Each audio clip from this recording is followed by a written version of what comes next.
ಇದರಲ್ಲಿ hi friends, ಹೇಗಿದ್ದೀರಾ? ಎಲ್ಲರೂ ಚೆನ್ನಾಗಿದ್ದೀರಾ ಅಂತ ಅಂದ್ಕೊತೀನಿ. ಇದು ಶನಿವಾರದ ವ್ಲಾಗು. ಫ್ರೆಂಡ್ಸ್, ಶನಿವಾರ ಬೆಳಗ್ಗೆ ನಾನು ವ್ಲಾಗ್ ಶುರು ಮಾಡ್ತಾ ಇದ್ದೀನಿ. ನೋಡ್ಬೋದು, ನಮ್ಮ ಯಜಮಾನ್ರು ನಮ್ಮ ಮನೆ ಹತ್ರನೇ ಸ್ವಲ್ಪ ಬೆಂಡೆಕಾಯಿ ಸಿಕ್ತು. ಅದು ಬೆಂಡೆಕಾಯಿ ಎಲ್ಲ ಕಟ್ ಮಾಡ್ತಾ ಇದ್ದಾರೆ. ನನಗೆ ಕೋಲ್ಡ್ ಆಗಿರೋದ್ರಿಂದ ಬೆಂಡೆಕಾಯಿ ತಿನ್ನೋದಕ್ಕೆ ಆಗ್ತಾ ಇರಲಿಲ್ಲ. ಹಂಗಾಗಿ ನಾನು ಬೇಡ ಅಂತ ಬಿಟ್ಟಿದ್ದೆ. ಆದರೆ ನಮ್ಮ ಯಜಮಾನ್ರು, ಅವರು ತುಂಬ ಇಷ್ಟ ಬೆಂಡೆಕಾಯಿ ಅಂದರೆ, ಅವ್ರಿಗೆ ಮಾಡಿಕೊಡೋಣ. ನಾನು ತಿಂದಿಲ್ಲ ಅಂದರೆ ಏನಾಯ್ತಂತೆ, ಅವ್ರಿಗಾದ್ರೂ ಮಾಡಿಕೊಡೋಣ ಅಂತಂದ್ಬಿಟ್ಟು ನಾನು ಈಗ ಅವರೇ ಕಿತ್ತು ಕೊಡ್ತಾ ಇದ್ದಾರೆ. ಹಾಗೆ ನಮ್ಮ ಯಜಮಾನ್ರಿಗೆ ಒಂದು ಹೊಲದ ಕಡೆ ಹೋಗಿದಾಗ 2 ಅಣಬೆ ಸಿಕ್ಕಿದೆ. ನೋಡ್ಬೋದು, ಇಷ್ಟು ಬೆಂಡೆಕಾಯಿ ಸಿಕ್ಕಿದೆ ಫ್ರೆಂಡ್ಸ್ ಇವತ್ತು. ಬನ್ನಿ, ಇವತ್ತು ಏನು ಸಿಕ್ಕಿದೆ ಗೊತ್ತಾ? ನಮ್ಮ ಯಜಮಾನ್ರಿಗೆ ಹೊಲದ ಕಡೆ ಹೋಗಿದ್ರು ಫ್ರೆಂಡ್ಸ್. ನೋಡಿ, ಹಾಳಣಬೆ ಅಂತಾರಲ್ವಾ, ಇಷ್ಟು ಚೆನ್ನಾಗಿದೆ. ಇದು ನೆನ್ನೆ ಅಲ್ಲಿರೋದು ಅನ್ಸುತ್ತೆ. ನೋಡಿ, ಇಷ್ಟೇ ಸಿಕ್ಕಿರೋದು ಫ್ರೆಂಡ್ಸ್, ಇಷ್ಟೇ ಸಿಕ್ಕಿರೋದು. ಇದನ್ನ ನಮ್ಮನೆ ನನಗೆ ಮಾಡ್ಕೊತೀನಿ ಹಾಳಣಬೆ. ಮತ್ತೆ ಅವ್ರಿಗೆ ಬೆಂಡೆಕಾಯಿ ಗೊಜ್ಜು ಗ್ರೇವಿ ಅಂತಾರಲ್ಲ, ಬೆಂಡೆಕಾಯಿ ಗ್ರೇವಿ ಮಾಡ್ಬೇಕಂತೆ. ಇನ್ನು ನಮ್ಮ ಗಿಡದಲ್ಲಿ ಇಷ್ಟು ಬೆಂಡೆಕಾಯಿ ಸಿಕ್ಕಿದೆ. ಕರಿಬೇವು ಸೊಪ್ಪು ಸಹ ಕಿತ್ಕೊಂಡ್ಬಂದೆ. ಯಾಕೆ ಇದಿಷ್ಟು ನಾನು ಬೆಂಡೆಕಾಯಿ ಇವತ್ತು ಗ್ರೇವಿ ಮಾಡಿ ಮುದ್ದೆ ಮಾಡ್ತೀನಿ. ನಮ್ಮ ಯಜಮಾನ್ರಿಗೆ ಬೆಂಡೆಕಾಯಿ ಗ್ರೇವಿ ಮಾಡಿ ಮುದ್ದೆ ಮಾಡಿದ್ರೆ ತುಂಬ ಇಷ್ಟ, ತುಂಬ ಇಷ್ಟಪಟ್ಟು ತಿಂತಾರೆ. ನೋಡೋಣ ಫ್ರೆಂಡ್ಸ್, ಇದು ಸ್ವಲ್ಪ ಬಲ್ತಿರೋದೆಲ್ಲ ಕಿತ್ಬಿಟ್ಟಿದ್ದಾರೆ, ಬೀಜಗಾದ್ರೂ ಹಾಕ್ಬಿಟ್ಟು.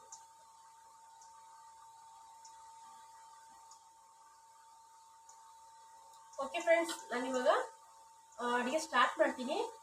ನಮ್ಮ ಕಡೆ ಹಾಳಣಬೆ ಯಾವ ಥರ ಮಾಡ್ತಾರೆ ಅಂತ ನಾನು ಹೇಳ್ತೀನಿ. ನಮ್ಮ ಹಳ್ಳಿಗಳ ಕಡೆ 1-2 ಸಿಗ್ತಾ ಇರುತ್ತಲ್ಲ ಫ್ರೆಂಡ್ಸ್, ಅದಕ್ಕೆಲ್ಲ ಮಸಾಲೆನ ಏನೂ ರುಬ್ಬಲ್ಲ. ತುಂಬ ಸಿಂಪಲ್ಲಾಗಿ ಮಾಡ್ತೀನಿ, ಇಷ್ಟು ಈಸಿಯಾಗಿ. ಅಷ್ಟೇ ಟೇಸ್ಟು ಸಹ ಇರುತ್ತೆ. ಇದು ಹಾಳಣಬೆ ಸಾಂಬಾರಲ್ಲ, ಅದು ಒಂಥರ ಗೊಜ್ಜು ಥರ ಮಾಡ್ತೀನಿ, ಚೆನ್ನಾಗಿರುತ್ತೆ. ಬನ್ನಿ ಫ್ರೆಂಡ್ಸ್, ಇವಾಗ ಸ್ಟಾರ್ಟ್ ಮಾಡೋಣ. ಈ 2ರಲ್ಲೇ ಗೊಜ್ಜು ಮಾಡಿ, ಮತ್ತು ಅದರಲ್ಲಿ ನಾನು ಅದು ಸಹ ಗೊಜ್ಜು ಮಾಡಿ ಮುದ್ದೆ ಮಾಡ್ತೀನಿ.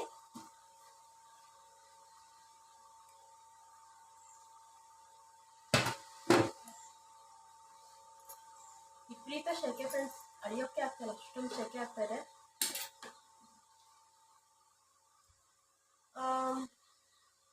ನಾನಿದೆಲ್ಲ ರೆಡಿ ಮಾಡಿಸ್ಕೊಂಡು ಅಷ್ಟರಲ್ಲಿ ಇದಕ್ಕೆ ಬೇಕಾಗಿರುವಂಥ ಐಟಮ್ ಎಲ್ಲ ಕಟ್ ಮಾಡಿ ಇಟ್ಕೊಳ್ತೀನಿ. ನೋಡಿ ಫ್ರೆಂಡ್ಸ್, ನೋಡಿ, ನಾನು ಈಗ ಎಲ್ಲ ಬೆಂಡೆಕಾಯಿ ಗ್ರೇವಿಗೆ ಮತ್ತು ಈ ಹಾಳಣಬೆ ಇದೆಲ್ಲ ಇದು ಗ್ರೇವಿಗೆ ನೋಡಿ ಚೆನ್ನಾಗಿ ತೊಳೆದು ನಾನು ಈ ಥರ ಪೀಸ್ ಮಾಡಿ ಇಟ್ಕೊಳ್ತೀನಿ. ತುಂಬ ಚಿಕ್ಕ ಚಿಕ್ಕದಾಗಿ ಪೀಸ್ ಮಾಡಿದ್ರೆ ಅದು ಬೇಗ ಬೆಂದಿರುತ್ತೆ, ಮತ್ತು ಕೈಗೆ ಸಿಗೋದಿಲ್ಲ, ತಿನ್ನೋಕ್ಕೆ ಸಿಗೋಲ್ಲ, ಎಲ್ಲ ಪಚ್ಚಡಿಯಾಗಿ ಹೋಗ್ಬಿಡುತ್ತೆ. ಅದಕ್ಕೆ ಇಷ್ಟಪ್ಪ ಮಾಡ್ಕೊಂಡಿದ್ದೀನಿ ನಾನು. ಮತ್ತು ಹುಣ್ಸೆಹಣ್ಣು ನೆನೆಸ್ಕೊಂಡಿದ್ದೀನಿ. ಈ ಹುಣ್ಸೆಹಣ್ಣು ಏನಕ್ಕೆ ಅಂತ ಆಮೇಲೆ ಹೇಳ್ತೀನಿ, ನೆನೆಸ್ಕೊಂಡಿರೋದು. ಇಲ್ಲಿ ನೋಡಿ, ನಾನು ಏನು ಕಟ್ ಮಾಡ್ಕೊಂಡಿದ್ದೀನಿ ಅಂದರೆ, ಒಂದು ಕ್ಯಾಪ್ಸಿಕಮ್ ಕಟ್ ಮಾಡಿದ್ದೀನಿ, ಒಂದು ದೊಡ್ಡ ಸೈಜಿದ್ದು 2 ಈರುಳ್ಳಿ ಕಟ್ ಮಾಡ್ಕೊಂಡಿದ್ದೀನಿ, ಮತ್ತು ಸ್ವಲ್ಪ ಬೆಳ್ಳುಳ್ಳಿ ಚಿಚ್ಕೊತೀನಿ, ಮತ್ತು ಹಸಿಮೆಣ್ಸಿನ್ಕಾಯಿ ಕಟ್ ಮಾಡಿ ಇಟ್ಕೊಂಡಿದ್ದೀನಿ. ಇದು 2ಕ್ಕೆ ಬೇಕಲ್ವ, 2 ರೆಸಿಪಿಗೆ, ಅದಕ್ಕೆ ನಾನು ಇಷ್ಟು ಹಸಿಮೆಣ್ಸಿನ್ಕಾಯಿ ಇಟ್ಕೊಂಡಿದ್ದೀನಿ. ನಮ್ಮ ಖಾರಕ್ಕೆ ನೋಡಿಕೊಂಡು ನೀವು ಕಮ್ಮಿ ಬೇಕಾದರೆ ಕಮ್ಮಿ ಮಾಡ್ಕೊಬೋದು. ನನಗೆ ಖಾರ ಸ್ವಲ್ಪ ನಮ್ಮ ಮನೆ ತಿಂತಿರೋದು ನಾವು ಖಾರ, ಅದಕ್ಕೆ ಅಷ್ಟು ಹಸಿಮೆಣ್ಸಿನ್ಕಾಯಿ ಇಟ್ಕೊಂಡಿದ್ದೀನಿ.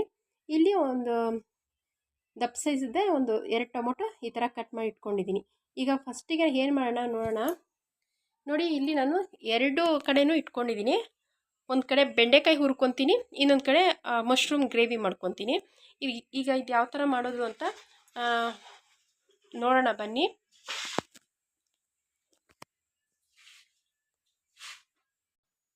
ನಾನಿವಾಗ 2 ಸೈಡೂ ಒಂದು ಕಡೆ ಬೆಂಡೆಕಾಯಿ ಗೊಜ್ಜು ಮಾಡೋಕ್ಕೆ, ಮತ್ತೊಂದು ಕಡೆ ಈ ಮಶ್ರೂಮ್ ಗೊಜ್ಜು ಮಾಡೋದಕ್ಕೆ ಅಂತ ಇಟ್ಟಿದ್ದೀನಿ.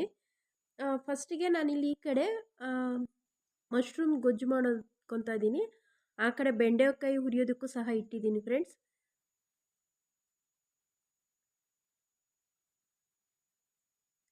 ಆ ಕಡೆ ಕಮ್ಮಿ ಊರಿನಲ್ಲಿ ಬೆಂಡೆಕಾಯಿ ಹುರ್ಕೊಳ್ತಾ ಈ ಕಡೆ ಈ ರೆಸಿಪಿನೂ ಸಹ ಮಾಡ್ಕೊತಿದ್ದೀನಿ. 2 ರೆಸಿಪಿನೂ ಒಟ್ಟೊಟ್ಟಿಗೆ ಮಾಡ್ಕೊತಾ ಇದ್ದೀನಿ. ಸ್ವಲ್ಪ ಕನ್ಫ್ಯೂಸ್ ಆಗ್ಬೋದು, ಆದರೆ ಅದು ಡೀಟೇಲ್ಸ್ ಹೇಳ್ತಾ ಹೋಗ್ತೀನಿ. ಮತ್ತು ಹುಣಸೆಹಣ್ಣು ಯಾಕೆ ನಾನು ನೆನೆಸ್ಕೊಂಡಿದ್ದೆ ಅಂತ ಹೇಳಿದ್ನಲ್ಲ, ಈ ಥರ ಬೆಂಡೆಕಾಯಿ ಹುರಿಬೇಕಾದ್ರೆ ಹುಳಿ ಸ್ವಲ್ಪ ಬಿಟ್ಟರೆ ಅದು ಬೆಂಡೆಕಾಯಲ್ಲಿ ಲೋಳೆ ಇರುತ್ತಲ್ಲ ಅದು ಬಿಟ್ಕೊಳೋದಿಲ್ಲ. ಬೇಕಾದರೆ ನೀವು ನಿಂಬೆಹಣ್ಣು ಸಹ ಹಾಕ್ಕೋಬೋದು, ಲೋಳೆ ಏನು ಬಿಟ್ಕೊಳೋದಿಲ್ಲ. ಇವಾಗ ನೋಡಿ ನಾನು ಈ ಕಡೆ ಸ್ವಲ್ಪ ಮಶ್ರೂಮ್ ಗ್ರೇವಿ ಮಾಡೋಕ್ಕೆ ಸ್ವಲ್ಪ ಎಣ್ಣೆ ಮತ್ತು ಸಾಸಿವೆ ಹಾಕಿ ಅದನ್ನ ಕಾಯಕ್ಕಿಟ್ಟಿದ್ದೀನಿ. ಆ ಸಾಸಿವೆ ಸ್ವಲ್ಪ ಚಿಟ್ಪಟ ಅಂತಂದಮೇಲೆ ಬೆಳ್ಳುಳ್ಳಿ ಹೆಚ್ಚಿಟ್ಕೊಂಡಿರೋಂಥ ಬೆಳ್ಳುಳ್ಳಿ ಹಾಕಿ ಮತ್ತು ಸ್ವಲ್ಪ ಈರುಳ್ಳಿ ಕಟ್ ಮಾಡಿ ಇಟ್ಕೊಂಡಿದ್ದಲ್ಲ ಅದರಲ್ಲಿ ಸ್ವಲ್ಪ ಈರುಳ್ಳಿ ಹಾಕ್ಕೊತಾ ಇದ್ದೀನಿ. ತುಂಬ ಸಿಂಪಲ್ಲಾಗಿ ಮಾಡೋದು ಫ್ರೆಂಡ್ಸ್, ಈ ರೆಸಿಪಿ ತುಂಬಾ ಸಿಂಪಲ್ಲಾಗಿರುತ್ತೆ. ನೀವು ಒಂದ್ಸರಿ ಟ್ರೈ ಮಾಡಿ ನೋಡಿ. ಯಾವಾಗಲೂ ಮಸಾಲೆ ರುಬ್ಬಿ ಮಾಡೋದಕ್ಕಿಂತ ಈ ಥರ ಎಲ್ಲ ಕಟ್ ಮಾಡಿ ಅದಕ್ಕೆ ಸ್ವಲ್ಪ ಧನಿಯಾ ಪುಡಿ ಬಿಟ್ಟರೆ ತುಂಬಾ ಚೆನ್ನಾಗಿರುತ್ತೆ. ಈಗ ನೋಡಿ ನಾನು ಸ್ವಲ್ಪ ಹಸಿಮೆಣ್ಸಿನ್ಕಾಯಿ, ಕರಿಬೇವು ಸೊಪ್ಪು ಮತ್ತು ಟೊಮೊಟೊ ಹಾಕಿ ಫ್ರೈ ಮಾಡ್ಕೊತಾ ಇದ್ದೀನಿ.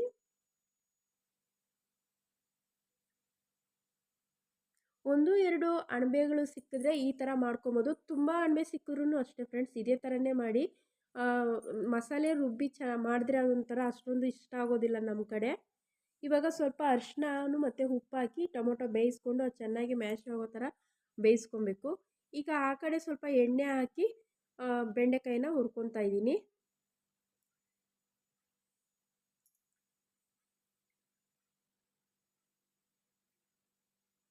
ಈಗ ಅಣಬೆನ ಸ್ವಲ್ಪ ಆ ಕಡೆ ಎತ್ತಿಟ್ಬಿಟ್ಟು ಅದು ಸ್ವಲ್ಪ ಬೇಯಲಿ. ಅಷ್ಟರಲ್ಲಿ ಬೆಂಡೆಕಾಯಿ ಗೊಜ್ಜಿಗೆ ನಾನಿಲ್ಲಿ ಎಲ್ಲ ಒಗ್ಗರಣೆ ಕೊಟ್ಕೊತಾ ಇದ್ದೀನಿ. ಇದಕ್ಕೆ ಫಸ್ಟಿಗೆ ನಾನು ಸ್ವಲ್ಪ ಒಂದು ಬಾಣಲಿಗೆ ಸ್ವಲ್ಪ ಎಣ್ಣೆ ಹಾಕಿ ಅದಕ್ಕೆ ಸ್ವಲ್ಪ ಸಾಸಿವೆ ಹಾಕ್ಕೊತಾ ಇದ್ದೀನಿ. ಇದು ಅಷ್ಟೇ ತುಂಬ ಸಿಂಪಲ್ಲಾಗಿ ಮಾಡೋದು. ಇದಕ್ಕೂ ಯಾವುದೇ ರೀತಿ ಮಸಾಲೆ ಎಲ್ಲ ಏನು ರುಬ್ಬೋಷ್ಟಿಲ್ಲ. ಧನಿಯಾ ಪುಡಿ ಒಂದು ಹಾಕಿದ್ರೆ ಸಾಕು, ತುಂಬಾ ಚೆನ್ನಾಗಿರುತ್ತೆ. ಮುದ್ದೆಗಂತೂ ತುಂಬ ಚೆನ್ನಾಗಿರುತ್ತೆ. ನಮ್ಮ ಕಡೆ ಬೆಂಡೆಕಾಯಿ ಸಾಂಬಾರು, ಬೆಂಡೆಕಾಯಿ ಗೊಜ್ಜು ಎಲ್ಲ ಇದೇ ಥರನೇ ಸಾಂಬಾರು ಮಾಡೋದಿಲ್ಲ. ಇವಾಗ ಇದಕ್ಕೂ ಹಾಗೆ ಸೇಮು ಹಸಿಮೆಣ್ಸಿನ್ಕಾಯಿ, ಈರುಳ್ಳಿ, ಕೊತ್ತಂಬರಿ ಸೊಪ್ಪು, ಟೊಮೊಟೊ, ಕರಿಬೇವು ಎಲ್ಲ ಒಗ್ಗರಣೆ ಕೊಟ್ಕೊತಾ ಇದ್ದೀನಿ.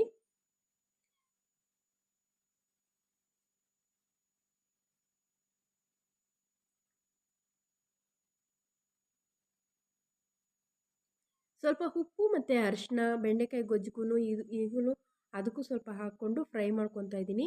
ಆ ಕಡೆ ಮಶ್ರೂಮಿಗೂ ಸಹ ಅದಕ್ಕೆ ಚೆನ್ನಾಗಿ ಇವಾಗ ಫ್ರೈ ಆದಮೇಲೆ ಸ್ವಲ್ಪ ಧನಿಯಾ ಪುಡಿ, ಒಂದು ಅರ್ಧ ಸ್ಪೂನಷ್ಟು ಧನಿಯಾ ಪುಡಿ ಹಾಕ್ಕೊತಾ ಇದ್ದೀನಿ. ಯಾಕಂದರೆ ಅಣಬೆ ಸ್ವಲ್ಪನೇ ಇದೆಯಲ್ಲ, ಅದಕ್ಕೆ ಸ್ವಲ್ಪ ಅರ್ಧ ಸ್ಪೂನಷ್ಟು ಹಾಕ್ಕೊಂಡಿದ್ದೀನಿ. ಇವಾಗ ಅದು ಅಷ್ಟು ಹಾಕ್ಕೊಂಡು ಅದು ಮಿಕ್ಸ್ ಮಾಡಿಕೊಂಡು ಅಲ್ಲಿ ಸ್ವಲ್ಪ ಫ್ರೈ ಆಗ್ತಾ ಇರಲಿ. ಅಷ್ಟರಲ್ಲಿ ಇದನ್ನು ಸಹ ಫ್ರೈ ಮಾಡ್ಕೊತಾ ಇದ್ದೀನಿ. ಈಗ ಹುರಿದಿಕ್ಕಿರುವಂಥ ಬೆಂಡೆಕಾಯಿನ ಹಾಕ್ಕೊತಾ ಇದ್ದೀನಿ. ನನಗೆ ಎರಡೆರಡು ರೆಸಿಪಿನೂ ಒಟ್ಟೊಟ್ಟಿಗೆ ಹೇಳ್ತಾ ಇದ್ದೀನಲ್ಲ, ಹಾಗಾಗಿ ಸ್ವಲ್ಪ ಕನ್ಫ್ಯೂಸ್ ಆಗ್ತಾಯಿದೆ, ಯಾರು ತಪ್ಪು ತಿಳ್ಕೊಬೇಡಿ. ಆದರೆ ಇದು ತುಂಬ ಸಿಂಪಲ್ಲಾಗು ಸೇಮ್ ಎರಡು ಒಂದೇ ಥರನೇ ಮಾಡಿರೋದು. ಆದರೆ ಡಿಫ್ರೆಂಟ್ ಏನಂದರೆ ಅದಕ್ಕೆ ಅಣಬೆ ಹಾಕಿ ಮಾಡಿದ್ದೀನಿ, ಇದಕ್ಕೆ ಬೆಂಡೆಕಾಯಿ ಹಾಕಿ ಮಾಡಿದ್ದೀನಿ. ಎರಡೂ ಒಂದೇ ಥರನೇ ಮಾಡಿರೋದು. ಅದು ಅಣಬೆ ಬಂದು ಸ್ವಲ್ಪ ಗಟ್ಟಿಯಾಗಿ ಮಾಡಿ, ಬೆಂಡೆಕಾಯಿ ಸ್ವಲ್ಪ ನೀರಾಗಿ ಮಾಡಿರ್ತೀನಿ. ಈಗ ಬೆಂಡೆಕಾಯಿಗೂ ಅಷ್ಟೇ ಒಂದು ಅರ್ಧ ಸ್ಪೂನಷ್ಟು ಧನಿಯಾ ಪುಡಿ ಹಾಕ್ಕೊತಾ ಇದ್ದೀನಿ. ಇನ್ಯಾವುದು ಬೇರೆ ರೀತಿ ನನ್ನ ಖಾರದ ಪುಡಿ ಆಗಿರ್ಬೋದು ಅಥವಾ ಗರಂ ಮಸಾಲ ಇದೆಲ್ಲ ಏನೂ ಹಾಕಲ್ಲ, ಬರೀ ಧನಿಯಾ ಪುಡಿ ಮತ್ತು ಖಾರಕ್ಕೆ ಹಸಿಮೆಣ್ಸಿನ್ಕಾಯಿ ಇಷ್ಟೇ ಹಾಕಿರೋದು. ಈಗಿದು ನಮಗೆ ನೀರು ಎಷ್ಟು ಬೇಕೋ ಅಷ್ಟು ಇಟ್ಕೊಂಡು ಮುಚ್ಚಿಡ್ತಾ ಇದ್ದೀನಿ. ಈ ಕಡೆನೂ ಈಗ ಅಣಬೆ ಹಾಕ್ಕೊಳ್ಳೋಣ. ಈಗ ಅದು ಗ್ರೇವಿ ಹಾಕ್ತಾ ಬಂದಿದೆ. ಇವಾಗ ನೋಡಿ ಅಣಬೆ ಹಾಕ್ಕೊತಾ ಇದ್ದೀನಿ. ಇಷ್ಟೇ ಫ್ರೆಂಡ್ಸ್, ಸ್ವಲ್ಪನೇ ಆಗಿರೋದು ನೋಡಿ, ಇಷ್ಟಕ್ಕೆ ಮಾಡ್ಕೊಂಡಿದ್ದೀನಿ. ಎಕ್ಸ್ಟ್ರಾ ಏನಂದರೆ ಕ್ಯಾಪ್ಸಿಕಮ್ ಹಾಕ್ಕೊಂಡಿದ್ದೀನಿ. ನಮ್ಮ ಕಡೆ ಕ್ಯಾಪ್ಸಿಕಮ್ ಎಲ್ಲ ಏನೂ ಹಾಕಲ್ಲ, ನಾನು ಸ್ವಲ್ಪ ಕ್ಯಾಪ್ಸಿಕಮ್ ಹಾಕ್ಕೊಂಡಿದ್ದೀನಿ. ಆದರೆ ತುಂಬಾ ಚೆನ್ನಾಗಿತ್ತು, ಸ್ವಲ್ಪ ಡಿಫ್ರೆಂಟಾಗೂ ಸಹ ಇತ್ತು ಈ ಥರ ಮಾಡೋದ್ರಿಂದ. ಇಷ್ಟೇ ಫ್ರೆಂಡ್ಸ್, ಇದಕ್ಕೆ ಎಕ್ಸ್ಟ್ರಾ ಇದಾಕಿದ್ದೀನಿ ಕ್ಯಾಪ್ಸಿಕಮ್ಮು. ಇದನ್ನ ಸ್ವಲ್ಪ ಕುದಿಯೋದ್ಬಿಟ್ರೆ ಇನ್ನೂ ಇದು ಬೆಂಡೆಕಾಯಿ ನೋಡ್ಬೋದು,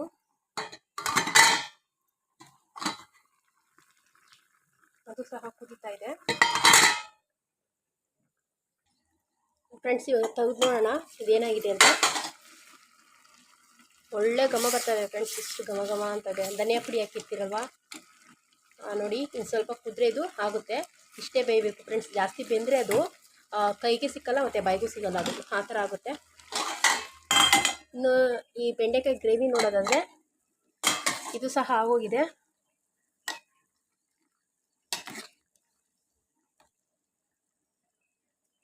ಇದು ಸಹ ಆಗಿದೆ ಫ್ರೆಂಡ್ಸ್, ಇದು ಅಷ್ಟು ಬೆಂದಿದೆ.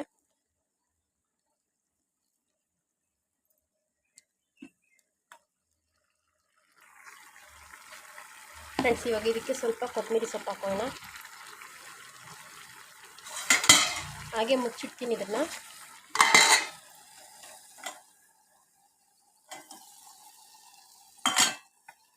ಇನ್ನು ಇದು ನೋಡ್ಬೋದು, ಸ್ವಲ್ಪ ತಳ ಅಂಟ್ಬಿಟ್ಟಿದೆ, ಇಳಿಸ್ಕೊಂಬೋಣ. ಇದಕ್ಕೆ ಸ್ವಲ್ಪ ಸೀರೋಗಿದೆ. ಈಗ ಇದಕ್ಕೆ ಮೇಲೆ ಕೊತ್ತಂಬರಿ ಸೊಪ್ಪು ಹಾಕ್ಕೊತಾ ಇದ್ದೀನಿ.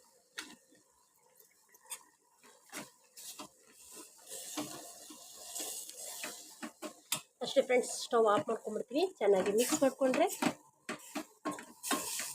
ನಮ್ಮ ಮಶ್ರೂಮ್ ಕ್ಯಾಪ್ಸಿಕಮ್ ಗ್ರೇವಿ ಪಲ್ಯನೂ ಅನ್ಕೋಬೋದು. ಇದು ದೋಸೆಗೆ ಚಪಾತಿಗೆಲ್ಲ ಚೆನ್ನಾಗಿರುತ್ತೆ.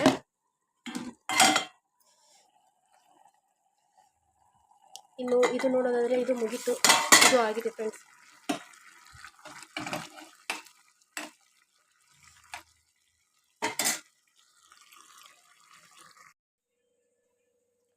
ನೋಡ್ಬೋದು ಫ್ರೆಂಡ್ಸ್, ಈಗ ನಮ್ಮ ಯಜಮಾನ್ರಿಗೂ ಹಾಕ್ಕೊಟ್ಬಿಟ್ಟು ನಾನು ಸಹ ತಿಂತಾಯಿದ್ದೀನಿ. ತುಂಬ ಚೆನ್ನಾಗಿತ್ತು ಮುದ್ದೆಗೆ. ನೀವು ಒಂದ್ಸಲಿ ಈ ಥರ ಟ್ರೈ ಮಾಡಿ. ಮಸಾಲೆ ರುಬ್ಬದೆ ಈ ಥರ ಸಹ ಮಾಡ್ಬೋದು. ಇದನ್ನು ನಾನು ನಿಮ್ಮ ಹತ್ರ ಶೇರ್ ಮಾಡ್ಕೊಂಡಿದ್ದೀನಿ. ಇನ್ನು ಊಟ ಎಲ್ಲ ಮುಗ್ದಾದ್ಮೇಲೆ ನಾನು ಸ್ವಲ್ಪ ಮನೆಯಲ್ಲಿ ಸ್ಕ್ರೀನ್ ಬಟ್ಟೆ ಎಲ್ಲ ಹಾಕಬೇಕಾಗಿತ್ತು. ಈಗ ನಾನು ನಮ್ಮ ಯಜಮಾನ್ರ ಸ್ಕ್ರೀನ್ ಬಟ್ಟೆ ಎಲ್ಲ ಹಾಕ್ತಾಯಿದ್ದೀನಿ. ಇಲ್ಲಿ ನಾನು ಹೊರಗಡೆ ಇಲ್ಲಿ ಕಾಣಿಸ್ತಾ ಇದೆಯಲ್ಲ ರಾಗಿ ಮುಟ್ಟೆ ಮತ್ತು ಅಲ್ಲಿ ಇರೋವಂಥ ಬೀರು, ಇದೆಲ್ಲ ಹೊರಗಡೆಯಿಂದ ಮನೆ ಒಳಗಡೆ ಬರೋವಂಥ ಜನಗಳಿಗೆ ಕಾಣಿಸ್ತಾ ಇತ್ತು. ನನಗೆ ಯಾಕೋ ಅದು ಚೆನ್ನಾಗಿರಲ್ಲ, ಏನಾದರೂ ಒಂದು ಸ್ಕ್ರೀನ್ ಬಟ್ಟೆ ಏನಾದರೂ ಹಾಕೋಣ ಅಂತ ಅಂದ್ಬಿಟ್ಟು ಈ ಸ್ಕ್ರೀನ್ ಬಟ್ಟೆ ತೆಗೆದು ಇವಾಗ ನಾನು ನಮ್ಮ ಯಜಮಾನ್ರು ನೋಡಿ ಹಾಕ್ತಾ ಇದ್ದೀರಿ.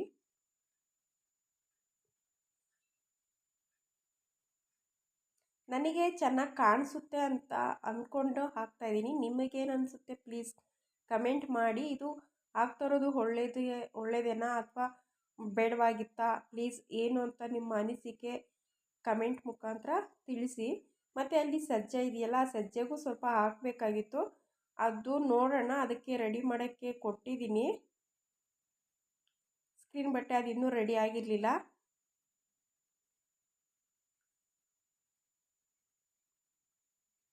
ನನ್ನ ಹತ್ರ ಎರಡೇ ಇದು ಈ ಥರದ್ದು ಎರಡೇ ಸ್ಕ್ರೀನ್ ಬಟ್ಟೆ ಇರೋದ್ರಿಂದ ಎರಡೇ ಹಾಕ್ತಾಯಿದ್ದೀನಿ. ಆದರೆ ಇದು ಸ್ವಲ್ಪ ಅಗಲ ಇರೋದ್ರಿಂದ ಇಲ್ಲಿ ನನಗೆ ಇನ್ನೂ ಒಂದು ಹಾಕಬೇಕಾಗಿತ್ತು. 3 ಇದ್ದಿದ್ರೆ ಕರೆಕ್ಟಾಗಿ ಆಗ್ತಾಯಿತ್ತು ಅನಿಸುತ್ತೆ. ಆದರೆ ನನಗೆ ಎರಡೇ ಇತ್ತು, ಆ ಎರಡೇ ಹಾಕ್ತಾಯಿದ್ದೀನಿ. ನೋಡೋಣ, ಮತ್ತೆ ಇನ್ನೊಂದು ಸರಿ ತೊಗೊಂಬಂದು ಹಾಕೋಣ ಅಂತ ಅಂದ್ಕೊಂಡಿದ್ದೀನಿ.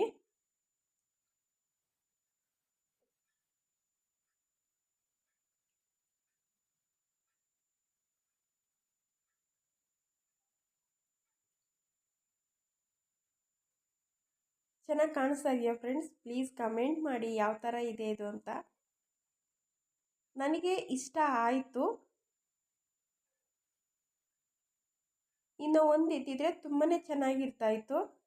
ಸ್ವಲ್ಪ ಸಾಕಾಗಿಲ್ಲ, ಆದರೂ ಪರವಾಗಿಲ್ಲ. ಈ ಕಡೆ ದಿವಾನ ಇದೆಯಲ್ಲ, ಓಡಾಡೋದಕ್ಕೆಲ್ಲ ಸರಿ ಹೋಗುತ್ತೆ ಅಂತ ಹಾಕಿದ್ದೀನಿ.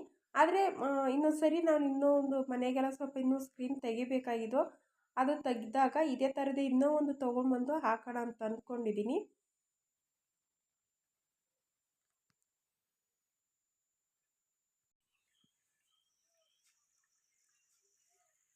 ನೋಡಿ ಫ್ರೆಂಡ್ಸ್, ಚೆನ್ನಾಗಿ ಕಾಣಿಸ್ತಾ ಇದೆಯಾ? ಅದಿನ್ನೂ ಒಂದು ಸ್ಕ್ರೀನ್ ಬರಬೇಕು. ನಾನು ಎರಡೇ ಸಾಕಾಗುತ್ತೆ ಅಂತ ಅಂದ್ಕೊಂಡಿದ್ದೆ, ಸಾಕಾಗಿಲ್ಲ. ಆದರೆ ಇನ್ನೊಂದು ತೊಗೊಂಬಂದು ಇಲ್ಲಿ ಹಾಕ್ಬಿಡ್ತೀನಿ. ಮತ್ತು ಇಲ್ಲಿ ಸಜ್ಜಾ ಕಾಣಿಸ್ತಾ ಇದೆಯಲ್ಲ ಮೇಲೆ ಓಪನ್ನು, ಅದಕ್ಕೂ ಸಹ ಹಾಕಬೇಕು. ಅದಕ್ಕೆ ರೆಡಿ ಮಾಡಿಸ್ತಾ ಇದ್ದೀನಿ ಸ್ಕ್ರೀನ್ ಬಟ್ಟೆ. ಅದಕ್ಕೂ ಸಹ ಹಾಕಬೇಕು ಫ್ರೆಂಡ್ಸ್. ಇಲ್ಲಿ ಬರೀ ಇದನ್ನೇ ಹಾಕಿ ಅದು ಬಿಟ್ಟರೆ ಚೆನ್ನಾಗಿ ಕಾಣಿಸೋದಿಲ್ವಲ್ಲ. ನೋಡಿ, ಚೆನ್ನಾಗಿ ಕಾಣಿಸ್ತಾ ಇದೆಯಾ ಸ್ಕ್ರೀನ್ ಬಟ್ಟೆ? ಉದ್ದ ಸ್ವಲ್ಪ ಕಮ್ಮಿ ಇದೆ ಕೆಳಗಡೆ, ಆದರೆ ಗುಡಿಸೋದಕ್ಕೆ ಒರೆಸೋದಕ್ಕೆಲ್ಲ ಈಸಿಯಾಗಿರುತ್ತೆ ಅಂತ ಪರವಾಗಿಲ್ಲ ಅಂತ ಹಾಕಿದ್ದೀನಿ. ಇನ್ನು ಈ ಸಾಮಾನೆಲ್ಲ ತೆಗೆದುಬಿಟ್ರೆ ಸ್ವಲ್ಪ ಈಸಿಯಾಗಿ ಚೆನ್ನಾಗಿ ಕಾಣಿಸುತ್ತೆ. ಆವಾಗ ಇದೆಲ್ಲ ಏನೂ ಇರೋದಿಲ್ಲ. ಇನ್ನೊಂದು 15 ದಿವಸ ಅಲ್ವಾ, ತೆಗೆದುಬಿಡ್ತೀನಿ ಇದನ್ನೆಲ್ಲ.